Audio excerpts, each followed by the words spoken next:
pembahasan untuk materi kali ini, yaitu manusia sebagai makhluk individu dan makhluk sosial.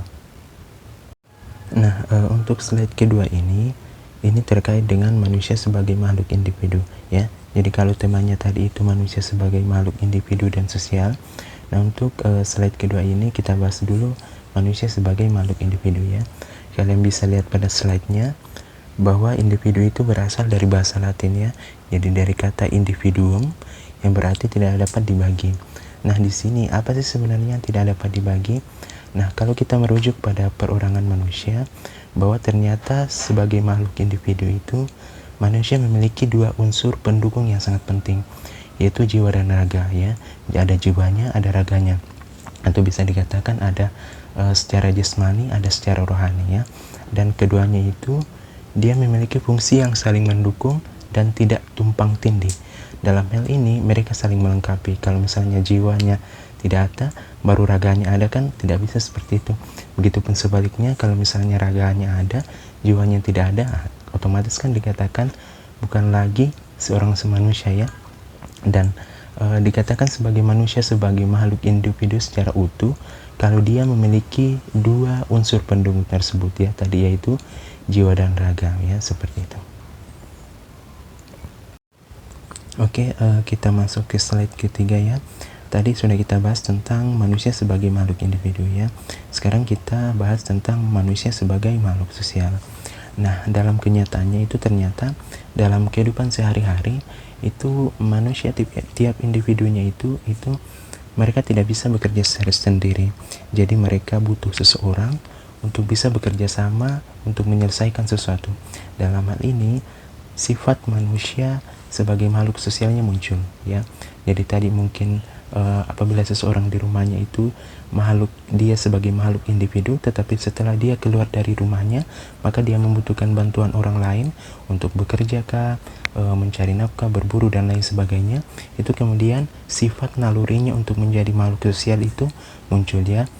Jadi antara individu yang satu dengan individu yang lain itu mereka saling membutuhkan untuk mencapai tujuan maksud tertentu. Nah, dalam bentuk interaksi aktifnya itu muncul dalam dorongan dari diri manusia untuk mau hidup dalam bermasyarakat. Jadi ketika kita berbicara tentang kehidupan bermasyarakat, berarti di situ kan ada individu yang satu, individu yang lain. Jadi kelompok yang satu dan kelompok yang lain mereka saling berinteraksi dalam masyarakat dan saling membutuhkan satu sama lain, maka dikatakanlah bahwa manusia itu sebagai makhluk sosial. Jadi mereka saling bekerja sama untuk melakukan hal tertentu dengan maksud dan tujuan tertentu, ya, seperti itu. Nah, di sini ternyata sebagai makhluk sosial itu manusia memiliki dua keinginan utama. Yang pertama, bahwa mereka mempunyai keinginan untuk menjadi satu dengan manusia di sekelilingnya. Jadi dalam hal ini bisa dikatakan bahwa tiap individu itu pasti ada hasrat, pasti ada keinginan untuk mau bekerja sama dengan yang lain. Jadi mereka masing-masing memiliki naluri untuk mau bermasyarakat, mau bekerja sama di dalam suatu tujuan tertentu, suatu pekerjaan tertentu, suatu proyek tertentu dan lain sebagainya. Itu yang pertama. Yang kedua, bahwa mereka mempunyai keinginan untuk menyatu dengan alam. Jadi di samping tadi mereka berinteraksi dengan individu yang satu dengan individu yang lain, ternyata mereka juga mempunyai naluri untuk mau berinteraksi dengan alam, ya. Mereka mau mengakui bahwa di samping mereka di bumi ini ternyata ada alam yang di sekitar mereka. Jadi ada dorongan interaksi, hasrat mereka untuk mau berinteraksi dengan alam. Nah, itu yang kedua. Dan yang pertama tadi kan itu keinginan untuk mau bermasyarakat, ya, mau berinteraksi dengan orang lain. Dan yang kedua itu mau berinteraksi dengan alam, ya. Jadi itu secara umum dua keinginan utama daripada manusia dikatakan sebagai makhluk sosial, ya, seperti itu. Sebagai contohnya, dari dua keinginan tadi tersebutnya. Misalnya untuk yang pertama, keinginan untuk menjadi satu dengan manusia yang lainnya, itu misalnya lewat interaksi ya. Jadi antara individu yang satu dengan individu yang lain, ketika mereka saling berinteraksi, saling berkomunikasi, maka disitulah terjadi namanya manusia sebagai makhluk sosial, karena ada komunikasi di situ melibatkan dua orang atau lebih individu ya. Nah, kemudian yang kedua, keinginan untuk menjadi satu dengan yang alam. Misalnya contohnya saja ya, ketika ada seorang individu yang menyukai tanaman, kemudian dia merawat tanaman tersebut, maka ada interaksi antara dirinya dengan alam ya, karena kan bunga tersebut itu, tanaman tersebut itu merupakan bagian dari alam. Jadi ketika ada interaksi dengan alam, ada interaksi dengan tanaman tersebut, dia merawatnya, dia menyiramnya, dia memberi pupuk dan lain sebagainya, berarti sudah ada dikatakan bahwa manusia sebagai makhluk sosial yang mau menyatu dengan alamnya, seperti itu. Oke, kita masuk ke slide keempat. Itu masih terkait dengan manusia sebagai makhluk sosial. Jadi kalau kalian lihat pada slide-nya bahwa manusia itu sebagai makhluk sosial yang senantiasa hidup dengan manusia lainnya atau hidup bermasyarakat. Jadi manusia itu tidak mampu mewujudkan potensi atau kehidupan dirinya sendiri, dan manusia membutuhkan manusia lainnya untuk mencukupi kebutuhannya ya. Jadi manusia yang satu, individu yang satu itu pasti dalam kehidupan masyarakat itu membutuhkan individu yang lain. Jadi itu dikatakan sebagai manusia sebagai makhluk sosial. Sehingga untuk mencukupi keperluan hidupnya sehari-hari, itu manusia pasti membutuhkan bantuan orang lain. Contohnya seperti apa? Misalnya tadi dikatakan dalam slide bahwa manusia tidak mampu mewujudkan potensi. Potensi seperti apa? Misalnya seperti ini. Di dalam perkuliahan itu kan melibatkan banyak individu ya. Ada dosen, kemudian ada mahasiswa lainnya yang misalnya sekitar 20-30 orang. Itu kan semuanya saling berinteraksi antara dosen dengan mahasiswanya, antara mahasiswa dengan mahasiswa lainnya. Itu mereka saling berinteraksi, saling berkomunikasi, saling memberikan saran, nasihat dan lain sebagainya. Itu sudah dikatakan bahwa manusia sebagai makhluk sosial ya. Di situ juga dikatakan bahwa untuk mewujudkan kebutuhan dirinya sendiri, itu manusia membutuhkan individu yang lainnya. Misalnya seperti apa? Misalnya ketika seseorang menginginkan sesuatu untuk dikonsumsi, dia harus ke pasar untuk membelinya. Dan di pasar, otomatis untuk mendapatkan apa yang diinginkan tersebut itu kan harus dibeli ya. Dan yang dibeli tersebut itu pasti ada penjualnya. Dan ketika Anda pergi ke pasar, pasti di situ sudah terjadi interaksi antara Anda dengan si penjual tersebut ya, untuk membeli sesuatu yang Anda inginkan tersebut. Berarti di situ berlaku lagi bahwa manusia sebagai makhluk sosial, karena ada interaksi, ada komunikasi antara Anda dengan si penjual tersebut ya, dan masih banyak lain sebagainya contohnya ya, seperti itu. Nah, untuk slide kelima ini terkait dengan dinamika interaksi sosial. Jadi interaksi sosial ini itu merupakan salah satu faktor penting ya. Jadi faktor yang sangat penting dalam kehidupan bermasyarakat ketika manusia dikatakan sebagai makhluk sosial adalah adanya interaksi sosial, adanya komunikasi yang dilakukan antara individu yang satu dengan individu yang lain. Ya, jadi dia menyangkut hubungan timbal balik. Jadi ada hubungan antara individu yang satu dengan individu yang lain, atau antara kelompok manusia yang satu dengan individu yang lain, atau antara kelompok dengan kelompok. Itu semuanya masuk dalam interaksi sosial dalam kehidupan masyarakat, dan itu merupakan salah satu indikator bahwa manusia itu sebagai makhluk sosial ya. Jadi kalau kita berbicara tentang manusia sebagai makhluk sosial, ya pasti ada faktor pendukung, ada indikator pendukung daripada keberlangsungan manusia sebagai makhluk sosial. Apa itu? Salah satunya adalah interaksi sosial ya. Jadi interaksi sosial ini itu bisa berbentuk akomodasi, kerjasama, persaingan, atau bahkan pertikaian ya. Jadi kerjasama yang dilakukan antara individu yang satu dengan individu yang lain itu, walaupun dia berbentuk positif atau negatif, itu dikatakan tadi ada pertikaian, ada persaingan, itu sama-sama masuk dalam kategori manusia sebagai makhluk sosial. Itu semuanya masuk dalam kategori interaksi sosial, walaupun sifatnya positif atau negatif ya. Jadi ketika ada dua orang yang saling bertemu, kemudian mereka berjabat tangan, berbicara tentang hal-hal tertentu, itu sudah dikatakan ada interaksi sosial ya. Jadi itu itu merupakan faktor pendukungnya atau indikator bahwa manusia dikatakan sebagai makhluk sosial ketika ada interaksi sosial yang terjadi, ya, seperti itu. Oke, untuk slide ke-6 ini itu masih terkait dengan dinamika interaksi sosial. Jadi kalau kita lihat bahwa sifat interaksi sosial itu ada dua, yaitu dia bersifat asosiatif positif, bisa juga bersifat asosiatif negatif, ya. Jadi ada dua. Dalam hal ini kalau dia bersifat asosiatif positif, ya, itu bisa dalam bentuk kerjasama dalam hal yang positif, misalnya mengerjakan sesuatu secara bersama-sama, mengerjakan proyek secara bersama-sama, itu masuk semua dalam asosiatif secara positif. Tetapi ketika dia mengarah pada hal-hal negatif, misalnya dalam bentuk kerjasama yang tidak sehat, kemudian ada pertikaian, ada perselisihan untuk memperebutkan hal-hal tertentu, itu semuanya sudah masuk dalam sifatnya asosiatif negatif. Tetapi kedua hal tersebut itu sama-sama terjadi interaksi sosial. Jadi sama-sama dikatakan bahwa manusia itu sebagai makhluk sosial, walaupun sifatnya itu positif dan negatif, ya. Nah, sehingga dikatakan bahwa interaksi sosial ini merupakan kunci dari semua kehidupan sosial. Karena tanpa adanya interaksi sosial, maka tidak mungkin adanya kehidupan secara bersama. Jadi seperti yang saya katakan sebelumnya tadi, bahwa faktor pendukung atau indikator penting di dalam di dalam kehidupan bermasyarakat itu adalah interaksi sosial.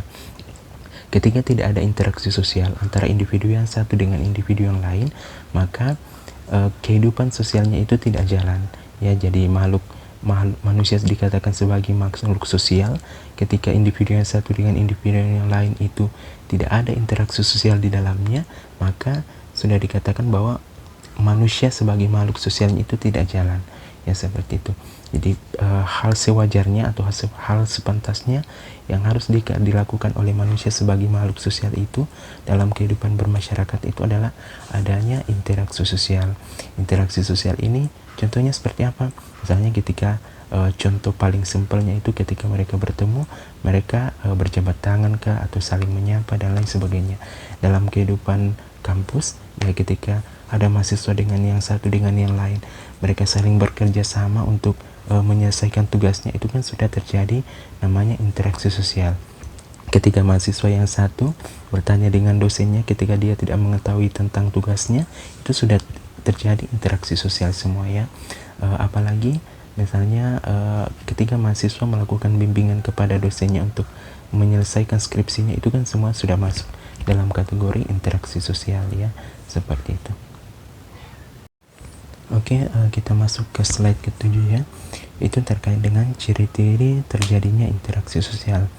Jadi interaksi sosial ini dia memiliki 4 ciri secara umumnya. Yang pertama, bahwa pelakunya itu lebih dari satu orang. Jadi ketika cuma satu orang yang melakukan komunikasi dan tidak ada individu yang lainnya, berarti tidak terjadi namanya interaksi sosial. Itu malah disangka orang gila, ya, kalau dia bicara sendiri seperti itu.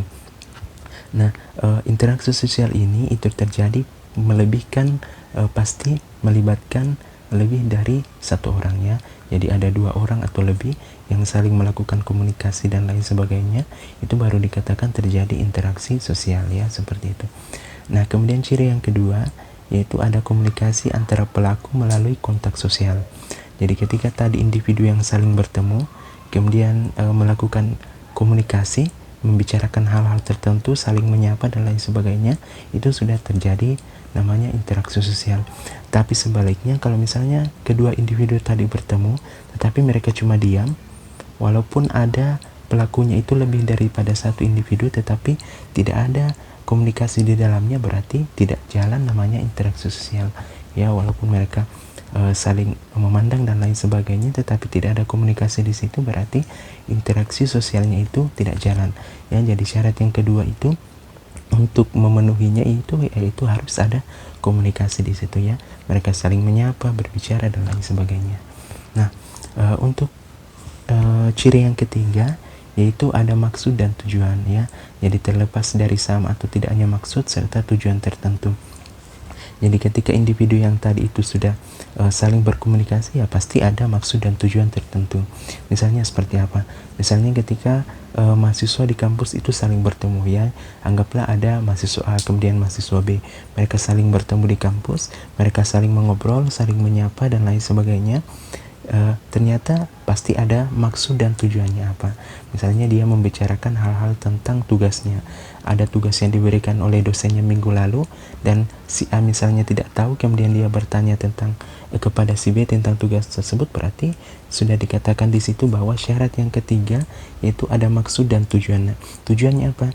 Tujuannya bahwa si A ingin mengetahui jawaban daripada si B tentang tugasnya, berarti ada maksud dan tujuan daripada percakapan tersebut atau interaksi sosial tersebut, ya seperti itu. Nah, kemudian yang terakhir, yang keempat, cirinya yaitu ada dimensi waktu yang akan menentukan sikap dan aksi yang sedang berlangsung. Jadi ada pasti melibatkan waktu, ya misalnya si A dengan si B itu ngobrolnya kapan sih, waktu di kampus jam berapa, dan ketika si A dengan si B ini rentang waktunya mengobrolnya itu, bertanya ini sekitar berapa menit, ya. Kemudian si A dan si B setelah membicarakan hal tersebut itu nantinya mereka mengerjakan tugas secara bersama-sama, itu dia punya rentang waktu tertentu lagi, ya. Jadi pasti ada dimensi waktu di situ. Tidak mungkin ketika terjadi interaksi sosial itu tidak ada dimensi waktu, pasti ada, ya seperti itu. Nah, untuk slide ke-8 ini terkait dengan syarat terjadinya kontak sosial atau interaksi sosial. Jadi kalau interaksi sosial dulu baru kontak sosial, ya. Jadi untuk supaya terjadinya interaksi sosial itu maka pasti ada namanya kontak sosial, ya. Jadi interaksi dulu baru kontak sosial. Nah, ternyata kontak sosial ini dia juga memiliki sifat tertentu, ya. Jadi ada dua sifatnya di sini, yaitu kontak sosialnya itu bisa bersifat primer dan dia juga bisa bersifat sekunder. Nah, kita bahas, ya. Kontak primer ini, kontak sosial dikatakan bersifat primer itu ketika ada kontak langsung antara individu yang satu dengan individu yang lain. Ya, jadi ketika individu yang satu dengan individu yang lain itu misalnya saling berjabat tangan, saling menyapa secara langsung, saling berbicara secara langsung. Jadi ada dua orang, ya, yang saling berhadapan, kemudian mereka saling berbicara atau berjabat tangan, itu sudah dikatakan bahwa ada kontak sosial secara langsung. Jadi secara fisik individu A dengan individu B itu ada, ya, itu kontak secara primer, ya. Kemudian yang kedua, kontak secara sekunder. Nah, ketika dikatakan kontak secara sekunder itu ketika ada bantuan perantara. Ya, jadi bantuan perantaranya ini itu bisa berupa misalnya gadget, melalui telepon atau media sosial. Jadi ketika ada anggaplah si A kemudian si B itu melakukan komunikasi, tetapi fisik si A itu ada di tempat tersebut, tetapi fisik si B itu tidak ada di tempat tersebut, tetapi dia berada di tempat lain. Kemudian mereka saling berkomunikasi dan mereka menggunakan telepon, gadget atau media sosial lainnya, itu dikatakan bahwa terjadi kontak sekunder. Jadi kontak yang secara tidak langsung, secara kasat mata itu si A dan si B itu tidak berbeda tempat, ya, berbeda tempat. Jadi ada perantara bantuan di situ. Bantuannya apa? Itu bisa melalui gadget, telepon dan lain sebagainya, ya. Jadi contohnya seperti ini, kalau misalnya kalian menelpon orang tua kalian, itu kan kalian misalnya ada di Makassar, kemudian orang tua kalian misalnya di tempat lain, anggaplah dia di Mamasa, dan ada bantuan tertentu, ada perantara tertentu untuk bisa berkomunikasi dengan orang tua kalian, misalnya tadi menggunakan telepon, berarti dia sudah masuk dalam kategori kontak sekunder, ya. Beda halnya kalau misalnya kalian pulang kampung ke misalnya ke Mamasa dan kalian saling berkomunikasi dengan orang tua kalian di satu tempat tersebut, di Mamasa tersebut, berarti dia masuk dalam kategori kontak sosial primer, ya. Jadi itu tadi bedanya, ya. Jadi yang satu ada kedua orang tersebut itu secara kasat mata, secara fisik itu ada di tempat tersebut secara bersamaan. Tetapi kalau kontak sekunder, kontak sosial sekunder itu secara kasat mata, fisiknya itu yang satu berada di tempat yang si A, tempat A, sedangkan yang satu lainnya itu berada di tempat B. Jadi berbeda. Nah, untuk slide ke-9 ini atau slide terakhir, bahwa sebagai kesimpulannya untuk manusia sebagai makhluk sosial, bahwa kita tidak memungkiri bahwa kita sangat membutuhkan bantuan orang lain. Ya, dari segi apapun itu pasti kita sangat membutuhkan bantuan orang lain. Jadi kalau kalian lihat pada slide bahwa sejak manusia dilahirkan, bahkan sampai seseorang mengembuskan nafas terakhirnya, pasti dia membutuhkan bantuan orang lain. Jadi ketika Anda lahir, itu kan kalian membutuhkan bantuan, orang tua kalian membutuhkan bidannya, itu butuh bantuan orang lain. Ketika kalian dari anak-anak sampai dewasa, itu kalian dibesarkan oleh orang tua kalian, itu butuh bantuan orang tua kalian, butuh bantuan orang lain. Ketika kalian pun meninggal nantinya, itu butuh bantuan orang lain, karena untuk mengebumikan atau menguburkan kalian, itu kan orang lain yang melakukannya, bukan diri Anda sendiri, ya, seperti itu. Jadi seperti halnya dalam kehidupan yang kita lakukan sehari-hari, bahwa dalam hal makan, bekerja, bergaul, dan lain sebagainya, sebagai makhluk sosial pasti kita membutuhkan namanya bantuan orang lain. Jadi ada interaksi orang lain, kemudian ada kontak sosial antara kita dengan orang lain, itu semuanya dikatakan sebagai makhluk sosial, ya, seperti itu.